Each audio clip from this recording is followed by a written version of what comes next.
In this video, I'm going to talk about a test I alluded to in another video, and that is if you can show the absolute value of the terms of a series converge, then the series converges. Now, in fact, it turns out if you can do that, if the summation of the absolute value of the terms converges, the series is what's called absolutely convergent. But I'm not going to go too into this on this video. I just want to use this test because this will get some more series that some of our other tests can't. Now, the example I'd given in the previous video was cosine of n over 2n squared plus 5. We were looking at that with the limit comparison test, and what we were finding is that excuse me, that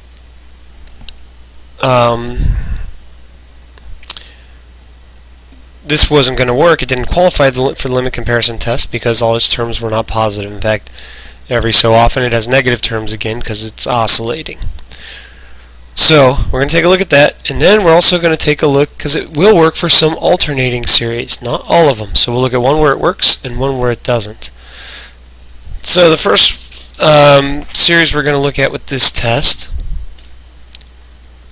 is we're going to look at cosine of n over 2n squared plus 5. Okay, so what I'm going to do is I'm going to take the absolute value of this. So now I don't ever, oh geez, sorry about that. Now I don't ever have to worry about it being negative.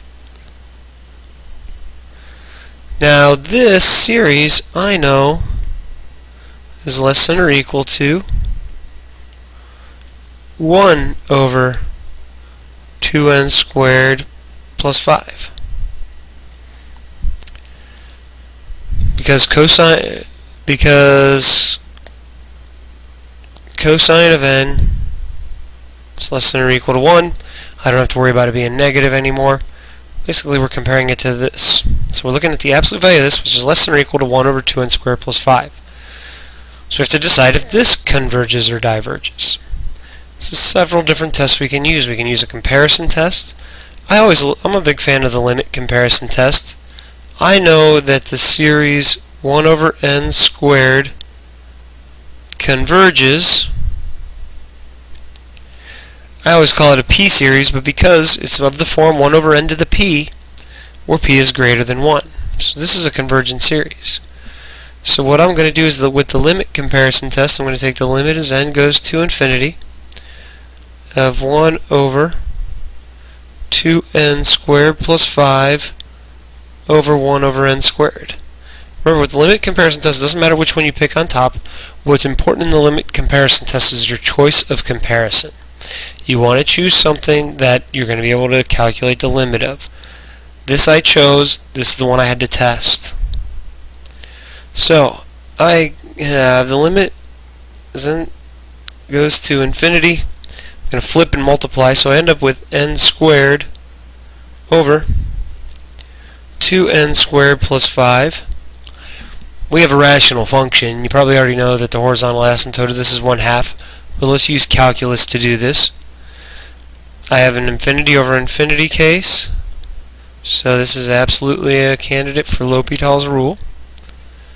So I have the limit as n goes to infinity of derivative on top over the derivative on bottom. So 2n, derivative of n squared, over 4n plus 0. The n's cancel, and I get 2/4 or 1/2, which is a constant. So the limit has to be 1/2. It's a non-zero finite number. So series 1 over 2n squared plus 5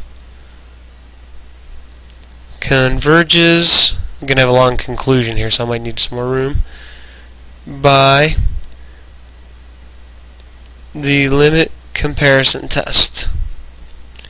So, summation of the absolute value cosine n over 2n squared plus 5 converges by comparison test. We basically have a comparison test. Convergent, so this must be convergent. So, finally back to the one we were working with. Cosine of n over 2n squared plus 5 converges by what we just learned, which is the absolute value test. So, long way getting back to the one we wanted to show, but we did it. Now, one thing we didn't show in this proof that we probably wouldn't hurt because we're using the comparison test, we could have shown that also these terms will never be 0, because cosine of n will never be 0 as long as n is an integer. It has to be integer multiples of pi to get 0, so you have to be able to get irrational numbers here. We kind of didn't go into that step, but I did want to mention it. So I wanted to also look at this. I said, in the beginning that there was another one we could do this with some alternating series. So -1 to the n over n squared is a perfect example, because if we take the absolute value of its terms, well, the absolute value of this is the series 1 over n squared, which we know is convergent by, like I said, I like to call it P series, because but we could easily show it with an integral test if we needed to. So we know that -1 to the n over n squared is convergent, and in fact it's absolutely convergent, but again I'm not stressing that in this video, by the absolute value test. Now, so that's another way of using the absolute value test. Now, where you got to be careful, where it doesn't tell us anything, -1 to the n over n, I'm going to show you in another video on alternating series that this is in fact convergent. But if I take the absolute value of the terms, I basically get our harmonic series 1 over n, which we know diverges. So this doesn't tell us anything about the alternating series -1 to the n over n. It's still inconclusive. We are going to use the alternating series test on this one, and I'll show that in another video so this one doesn't get any longer. So there's only so much we can say. So we do know that this one's absolutely convergent. Like I said, this one I'm going to show is convergent with what's called the alternating series test. This was not convergent, so this would not be an absolutely convergent series. This would be.